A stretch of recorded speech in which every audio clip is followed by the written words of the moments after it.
এই দেখেন একটা প্রতিষ্ঠানের সামনে, এটা কিন্তু গার্লস স্কুল, এটা রেস্টুরেন্ট। তো এইখানটা যদি এরকম ডাস্টবিনের মতো যদি ময়লা আবর্জনা থাকে, দেন আরো নেমে আসতেছে এইখানে আপনি।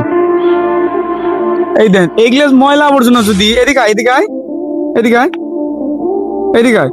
এগুলো ময়লা আবর্জনা যদি আমরা ফাঁকে ফালাই, আসলে পোলাপান বা পরিবেশ বন্ধব একটা যদি ব্যবস্থা যদি আমরা সুন্দর রাখি, মানে পরিবেশ যদি বাঁচানোর জন্য আমরা চেষ্টা করি, তবে কিন্তু ভালো হবে। তো সলঙ্গা বাজারের বিভিন্ন জায়গায় এরকম ময়লা আবর্জনার অভাব নাই। তো সুইচ গেটের পাশ দিয়ে চারপাশ দিয়ে ময়লা আবর্জনা। তো বাজারে যদি একটা নির্দিষ্ট জায়গায় যদি একটা ময়লা আবর্জনা রেখে ওই ময়লা আবর্জনা যদি অন্য একটা জায়গায় রাখা হয়, আমার মনে হয় স্কুল প্রতিষ্ঠানের পাশ দিয়ে এরকম ময়লা আবর্জনা ফেলে রাখা আসলে উচিত না। তো আমার কথা হয়তো ভুল হইতেছে। আর দেখেন কত, মানে আমি জায়গায় আসতেছি আমার মানে ইচ্ছা করে, মানে ভালো লাগছে বা খারাপ লাগছে এটা কোনো বিষয় না, মেন কথা যে একটা প্রতিষ্ঠানের সামনে যে এইখান দিয়ে যে মনে করেন যে ডাস্টবিন ফেলা রায়, এটা কিন্তু আসলে পোলাপানের মানে অসুখ বা জীবাণু ছড়াইতে পারে। তো আমি আশা করি আপনারা কথা বুঝতে পারছেন। আর আমি এইগুলা মানে দেখানোর জন্য আপনাদের কাছে আসলাম। আর অনেক ময়লা আবর্জনা ফেলাইছে সব জায়গায়, বুঝছেন?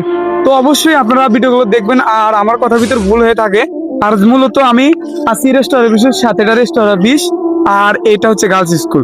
তো এইখানে যদি এরকম ময়লা আবর্জনা থাকে, তাহলে ভাই কেমনে কেমনে এই রোগ থেকে মানুষ মুক্তি পাবে? আর সমাজ কিন্তু পরিবেশ, সমাজের কিন্তু পরিবেশ দূষণ হবে 100%। কারণ ময়লা আবর্জনা যদি একটা প্রতিষ্ঠানের সামনে পড়ে থাকে, তাহলে কিভাবে কিভাবে মনে করেন যে মানুষ ভালো থাকতে পারবে? এমনিতে অসুখ হবে। আর আমরা মনে করেন যে এক জায়গায় ময়লা আবর্জনা, যাই হোক আমরা ময়লা ফেলবো অন্য জায়গায়, কোনো প্রতিষ্ঠানের সামনে নয়, ইনশাল্লাহ।